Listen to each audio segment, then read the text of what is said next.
हर एक NEET aspirant के मन में डाउट रहता है कि कौन कौन से रिसोर्सेज मुझे फॉलो करने चाहिए, कौन कौन सी बुक्स मुझे फॉलो करनी चाहिए, क्या एनसीईआरटी इनफ है, एनसीईआरटी अगर इनफ नहीं है तो एनसीईआरटी से एक्स्ट्रा क्या पढ़ना चाहिए। तो आज की इस वीडियो में हम लोग डिस्कस करेंगे कौन कौन सी वो इंपॉर्टेंट बुक्स है जो आपके नीट एग्जाम के लिए काफी ज्यादा हेल्पफुल रहने वाली है। ये डाउट हर एक बच्चे के मन में रहता है, चाहे वो बिलो एवरेज बच्चा हो या वो टॉपर हो। तो आज की इस वीडियो में सारे के सारे डाउट्स हम यहां पर आपके क्लियर कर रहे होंगे। So hello everyone, welcome to all of you in this wonderful session of Unacademy. My name is Ashif and I am your biology mentor at Unacademy in NEET UG category. तो आज की जो वीडियो काफी ज्यादा important होने वाली है, इस वीडियो को थोड़ा सा भी मिस मत करना, क्योंकि अगर थोड़ा सा भी मिस कर दिया तो हो सकता है बहुत इंपॉर्टेंट चीज यहां पर आप लोगों की मिस हो जाए। तो आज की इस वीडियो में हम लोग डिस्कस करेंगे नीट के लिए इंपॉर्टेंट बुक्स के बारे में, कौन कौन सी इंपॉर्टेंट बुक्स है आप लोगों के लिए जो इंपॉर्टेंट साबित हो सकती है नीट एग्जामिनेशन के लिए। तो वन बाय वन करके सारे सब्जेक्ट वाइज हम बुक्स के बारे में बात करेंगे। तो वीडियो को शुरू करते हैं बिना किसी देरी के। चलिए, अब देखो, सबसे पहले हमने यहां पर बुक्स को 4 कैटेगरीज में डिवाइड किया है ना, अलग अलग टाइप्स की बुक होंगी। यहां पर हम टेक्स्ट बुक्स के बारे में बात करेंगे कि टेक्स्ट बुक्स जो है आपकी वो कौन सी है और उसमें कौन सी बुक इंपॉर्टेंट है। फिर हम बात करेंगे आपके नोट्स के बारे में, भाई नोटबुक भी एक टाइप की बुक है तो नोटबुक के बारे में बात करेंगे। हम यहां पर क्वेश्चन बैंक के बारे में बात करेंगे कि नीट के लिए आपको क्वेश्चंस तो प्रैक्टिस करनी ही पड़ेगी, मॉक टेस्ट आप लोग लगाते हो तो वो कहां से आप लोग कर सकते हो। फिर हम बात करेंगे पीवाईक्यूज के बारे में। तो इस तरीके की इन कैटेगरीज की जो बुक्स हैं उसके बारे में बात करेंगे। हालांकि मैं ज्यादा नहीं बताऊंगा आपको, बुक्स हम यहां पर कम से कम रखने की कोशिश करेंगे। यह भी एक बहुत बड़ी प्रॉब्लम होती है बच्चों की कि वो बहुत ज्यादा मटेरियल इकट्ठा कर लेते हैं, जिसकी वजह से क्या होता है, सिर्फ बर्डन बढ़ता है और हमें क्या होता है, प्रॉपर तरीके से हम सिलेबस को फॉलो ही नहीं कर पाते। इतनी सारी बुक हैं तो किसी एक यूनिट के अंदर हम बहुत सारा टाइम लगा देते हैं। तो इसके अंदर हम सारी चीजें समराइज फॉर्म में, कंसाइज फॉर्म में मैं आपको यहां पर बताऊंगा। तो ज्यादा बुक्स को हम फॉलो नहीं करेंगे, इंपॉर्टेंट सबसे ज्यादा इंपॉर्टेंट बुक्स हैं उनको फॉलो करेंगे। सबसे पहले हमारा प्यारा सब्जेक्ट बायोलॉजी, जिसका कॉन्ट्रीब्यूशन आपका सबसे ज्यादा है, उसी से स्टार्ट करते हैं। देखो, यहां पर आपको पता है एनसीईआरटी तो काफी ज्यादा इंपॉर्टेंट है। एनसीईआरटी में 90% से ज्यादा क्वेश्चंस डायरेक्ट पैराग्राफ से, डायरेक्ट लाइन से, डायरेक्ट डायग्राम से पूछ लिए जाते हैं। तो एनसीईआरटी का रोल तो बहुत बड़ा है, लेकिन फिर भी एनसीईआरटी से ज्यादा बड़ा इंपॉर्टेंस मैं आपको बताऊंगा यहां पर आपके नोट्स का।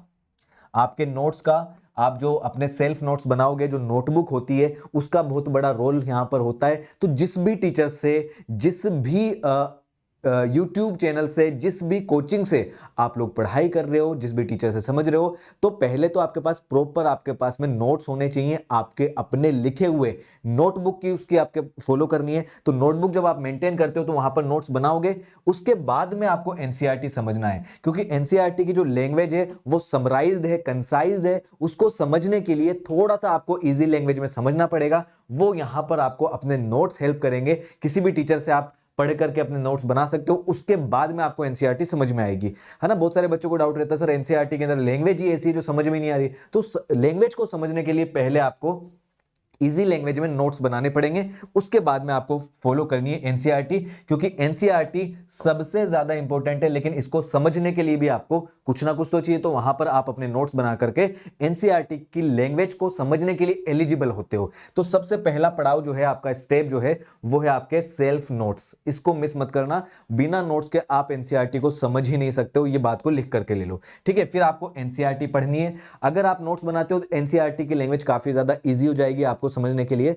और यहां पर इसको किस तरीके से आप समझ सकते हो, एनसीईआरटी का मान लीजिए एक पैराग्राफ आप पढ़ रहे हैं, तो हर एक पैराग्राफ के अंदर आप क्या करो, इंपॉर्टेंट चीजों को हाईलाइट कर लो। साथ में जब आप पीवाईक्यूज लगा रहे हो, जब आप मॉक टेस्ट लगा रहे हो, तो उस मॉक टेस्ट लगाते टाइम पे उस पैराग्राफ के अंदर आप वहां पर लिख लो कि यहां पर किस किस ईयर के अंदर क्वेश्चन आया हुआ है। जब आप रिवाइज करोगे तो आपको पता लगेगा कि एक पैराग्राफ तो ऐसा है जिसमें बहुत सारे क्वेश्चंस बन करके आए नीट के पीवाईक्यूज में, एक पैराग्राफ ऐसा है जिसके अंदर कोई क्वेश्चन नहीं पूछा गया। तो आपको यहां पर एक आइडिया लग जाएगा बहुत बड़ा कि कौन से वाले पैराग्राफ ज्यादा इंपॉर्टेंट है और कौन से वाले कम इंपॉर्टेंट है। तो अकॉर्डिंगली आप उसके अंदर रिविजन में काफी ज्यादा हेल्प मिलेगी।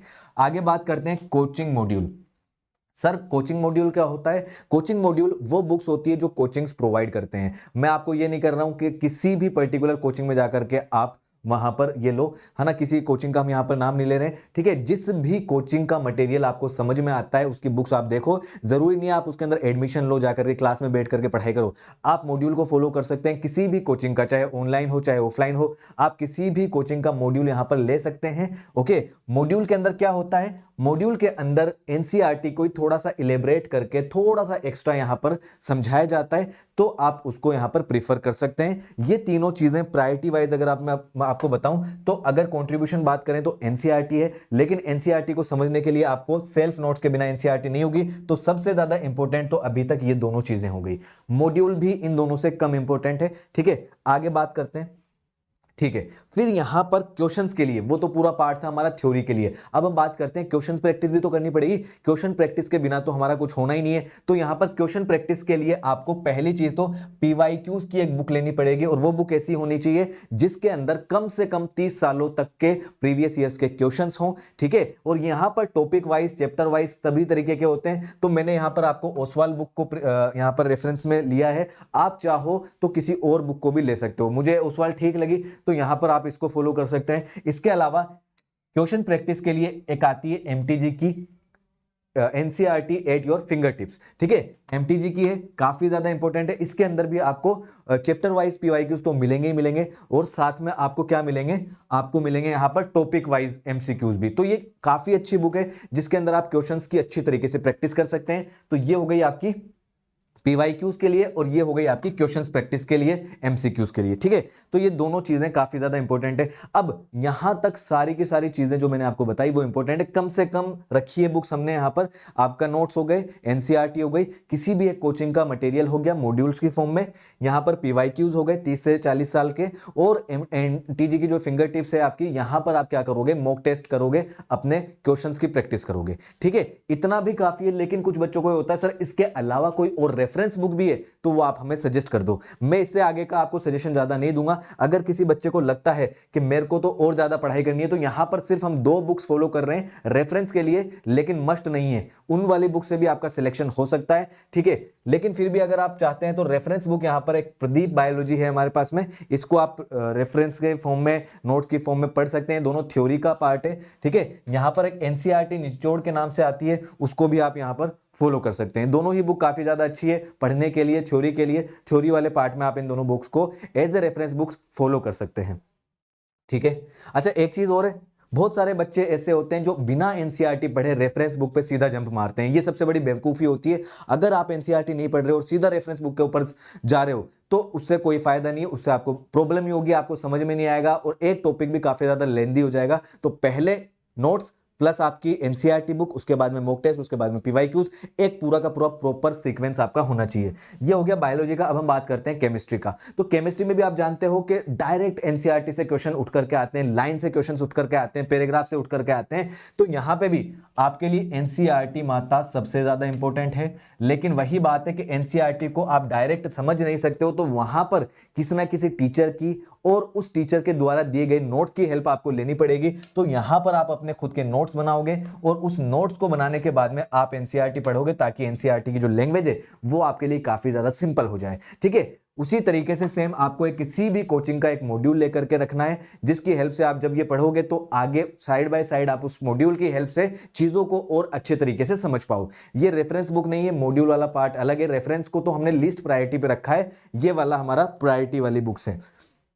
इसके बाद में क्वेश्चन प्रैक्टिस के लिए अगेन हम यहां पर क्या रखेंगे, पीवाईक्यूज के लिए एक बुक रखेंगे। यहां पर भी हमने ओसवाल ली है। देखो ओसवाल यहां पर मैं आपको एज ए सजेशन दे रहा हूं। इसके अलावा आपको जो भी बुक आपके पास में है 30 से 40 साल के पीवाईक्यू, मोस्टली सभी बुक्स ठीक से जो आपके लिए काम कर रही है, जो आपको समझ में आ रहा है, वहां से आप कर सकते हो, ठीक है। अगर फिर भी कोई बुक आपके दिमाग में नहीं है तो आप ओसवाल को प्रेफरेंस दे सकते हो। इसके अलावा फिर अगेन हमें क्या करना है, क्वेश्चन प्रैक्टिस करनी है। तो एमटीजी की वापस से हम क्या करेंगे, NCERT at your finger tips book है, वो एनसीईआरटी की केमिस्ट्री की भी आती है। तो इसमें क्या होता है, एनसीईआरटी के line by line chapter wise के साथ टॉपिक वाइज आपको यहां पर क्वेश्चंस मिल जाएंगे, बहुत सारे क्वेश्चंस मिलेंगे जिसको आप प्रैक्टिस कर सकते हो इस वाली बुक से, ठीक है।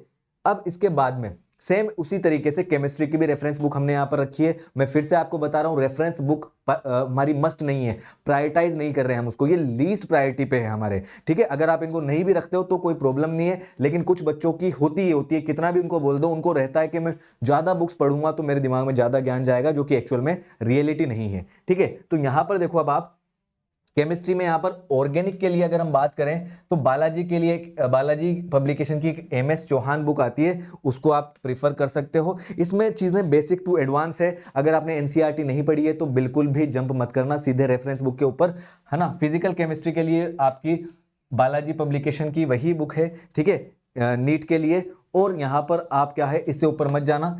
एनसीईआरटी करोगे तो धीरे धीरे सीक्वेंस वाइज आपको चीजें समझ में आने लगेगी, डायरेक्ट पढ़ोगे तो नहीं समझ में आएगा, ठीक है। थोड़ी सी हार्ड है, लेकिन अगर आपको लगता है भाई मैंने एनसीईआरटी कर ली, मेरे सारे क्वेश्चन बन रहे हैं, मेरे को थोड़ा सा एक्स्ट्रा करना है, और मैं मान लो जेई के लिए भी कर रहा हूं, तो थोड़ा बहुत यहां से आप उसको कर सकते हो, लेकिन ये थोड़ा सा एडवांस लेवल की बुक आ जाती है। चलिए आगे बढ़ते हैं। अब हम बात करेंगे फिजिक्स की। फिजिक्स में भी एनसीईआरटी से आते हैं, लेकिन यहां पे देखो फिजिक्स में रोल अलग हो जाता है। फिजिक्स के अंदर आप डायरेक्ट एनसीईआरटी को बिल्कुल भी नहीं समझ सकते हो। वहां पे केमिस्ट्री और बायोलॉजी की अगर बात करें तो हमें फिर भी थोड़ा बहुत समझ में आ जाता है, लेकिन फिजिक्स को समझने के लिए आपको या तो एक पूरे के पूरे टीचर की हेल्प होती है, या फिर आपको हेल्प पड़ती है नोट्स की, ठीक है। तो यहां पर क्या करेंगे हम, एनसीईआरटी यहां पर भी इंपॉर्टेंट है, लेकिन अगेन वही बात है कि आपको क्या करना पड़ेगा, पहले यहां पर अपने नोट्स बनाने पड़ेंगे। जिस भी टीचर से आप पढ़ाई कर रहे हो उस टीचर की हेल्प लेकर के आप नोट्स बनाओगे और उसको सिंप्लीफाइड तरीके से समझोगे। उसके बाद में आपको एनसीईआरटी समझनी है। एनसीईआरटी हम इसलिए पढ़ रहे हैं ताकि जितनी भी फैक्चुअल डिटेल्स हैं वो आपको एनसीईआरटी से लेनी है, ठीक है। इसके अलावा न्यूमेरिकल्स वगैरह होते हैं, वो तो आपको क्वेश्चंस यहां पर जो टीचर से आप पढ़ोगे वही आपकी हेल्प कराएगा, ठीक है। तो नोट्स आपको बनाने हैं, एनसीईआरटी आपको करनी है, और उसी तरीके से कोचिंग का मॉड्यूल आपको लेके रखना है, ठीक है। तो कोचिंग का मॉड्यूल भी एक इंपॉर्टेंट पार्ट है। एनसीईआरटी प्लस नोट्स के अलावा हमारे पास कोचिंग मॉड्यूल होना चाहिए हमारे पास, ठीक है। यहां तक बात समझ में आ गई।